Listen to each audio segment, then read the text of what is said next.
Genius Kids.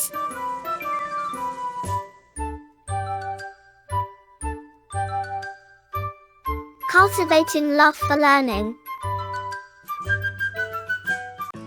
अध्याय 12 भामती स्त्री या पुस्तक कहानी। विशेष प्रस्तुत पाठ में हमारे देश के एक ऐसे विद्वान लेखक के विषय में बताया गया है जिसका नाम आज भी गौरव के साथ लिया जाता है। इस कहानी को पढ़िए और समझने का प्रयास कीजिए। जब गुरुकुल से युवक वाचस्पति लौटा तो पिता ने उसे अधिक गंभीर पाया। वह घर परिवार के लोगों से बहुत कम बात करता। उसका कोई मित्र न था।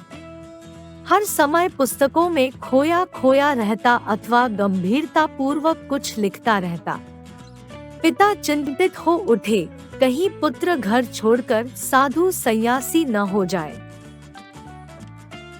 एक दिन सुबह सुबह ही पिता को अपने कमरे में देख पुत्र को थोड़ा विस्मय हुआ। उसके पिता ने थोड़ा स्नेह से कहा, बैठो पुत्र, तेरे विवाह की बातचीत चल रही थी। मैंने स्वीकार कर ली। पुत्र चुप रहा। कुलीन समृद्ध लोग हैं, लड़की पढ़ी लिखी है। पिता ने थोड़ा रुककर कहा, जो कुछ आपको ठीक लगे कीजिए। संक्षिप्त सा उत्तर देकर वह फिर अपने काम में डूब गया। पिता कब तक खड़े रहे, कब चले गए, उसे पता न चला। विवाह का दिन आ गया। पिता ने सब तैयारियां कर रखी थी। पुत्र से किसी भी संबंध में बात करना व्यर्थ था। वह तो किसी दूसरे ही लोक में डूबा था। उस दिन फिर पिता सहमे सहमे पुत्र के कमरे में आए।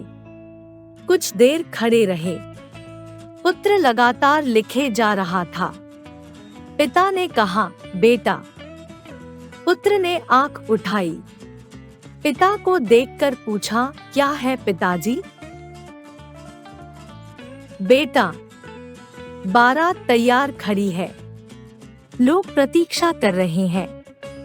कपड़े बदल लो और चलो।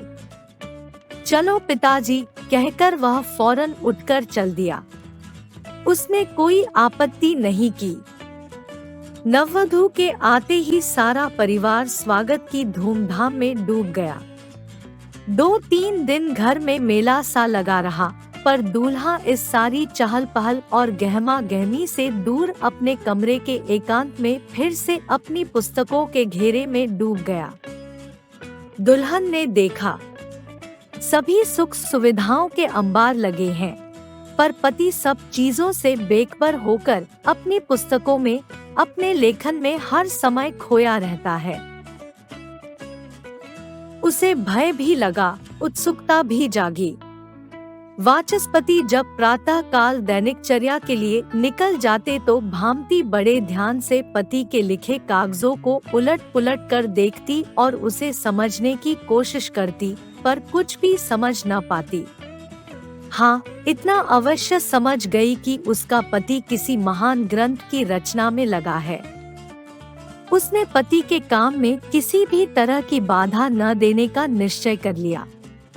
शायद उनका काम 10-5 दिन अथवा मास 2 मास में पूरा हो जाए। उसने दूर एक खंभे की ओट में अपना मूढ़ा बिछा लिया। अब वह दिन भर पति के साथ छाया की तरह रहती। पति के लिए दूध, जल और भोजन का यथासमय प्रबंध कर देती। संध्या होते ही कुछ दीप जलाकर उनके पास रख आती। देर रात तक वह जब तक लिखता, वह बैठी हुई उसे देखती रहती और उसकी हर आवश्यकता के लिए चौकन्नी रहती। दिन आए और चले गए। कितने शरद बसंत आए और बीत गए। 12 वर्ष कब गरुड़ के पंख लगाकर उड़ गए, न भामती जान पाई और न वाचस्पति ही। वर्षा ऋतु की सांझ घिर रही थी। सुबह से ही रुक रुक कर घनघोर वर्षा हो रही थी। बीच बीच में तेज हवा चलती तो खिड़कियों और दरवाजों को झंझोर देती।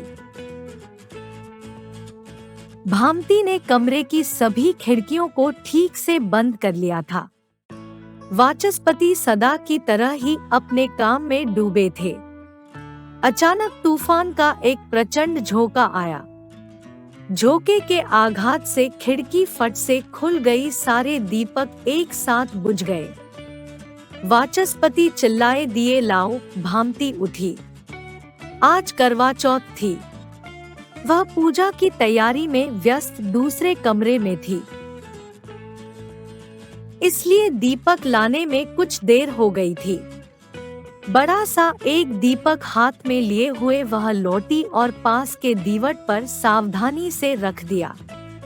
जगमगाते हुए दीपक के प्रकाश में वाचस्पति ने पत्नी के सुंदर सजे चेहरे को देखा। आंखों में काजल, माथे पर बिंदी, मांग में सिंदूर और कीमती रेशमी साड़ी।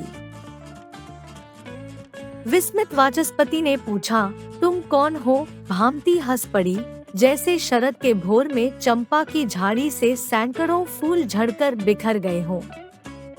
अच्छा, मुझे भी नहीं पहचानते?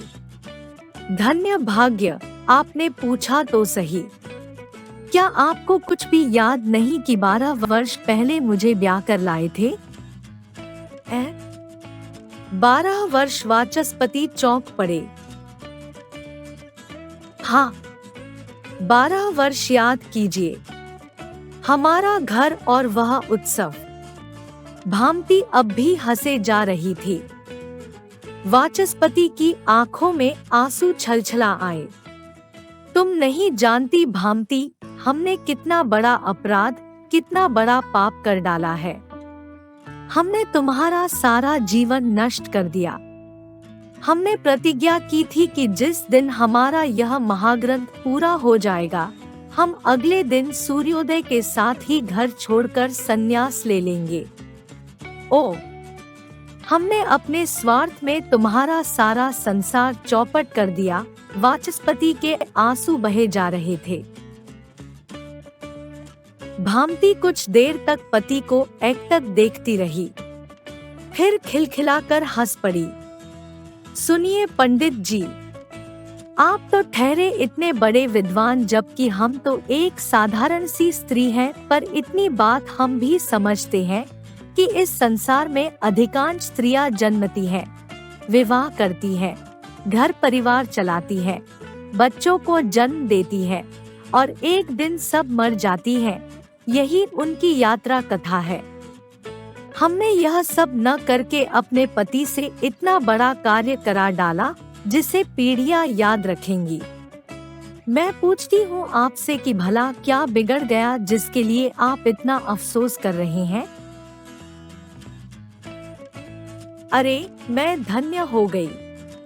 इन 12 वर्षों में मुझे जो मिला है वह तो जन्म जन्मांतर तक भी मिलने वाला न था। अपने लिए तो सभी जीते हैं स्वामी। आप दूसरों के लिए, लोक के लिए, ज्ञान के लिए, मनुष्यता के लिए जिए। इसमें आपने मुझे भी भागीदार बना लिया। वाचस्पति अपनी महान पत्नी की ओर आश्चर्य से देखते रहे। फिर उन्होंने अपने द्वारा रचित उस महान ग्रंथ को नाम दे दिया Bhamati.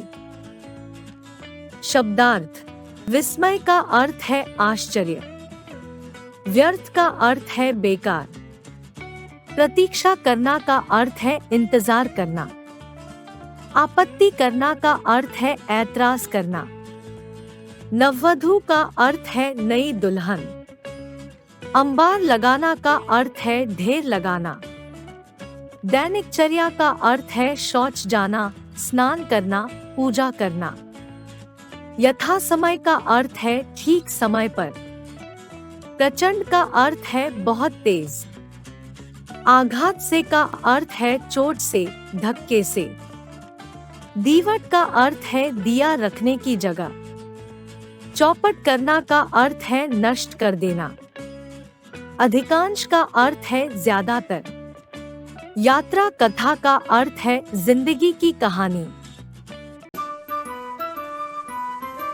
Like, share and subscribe.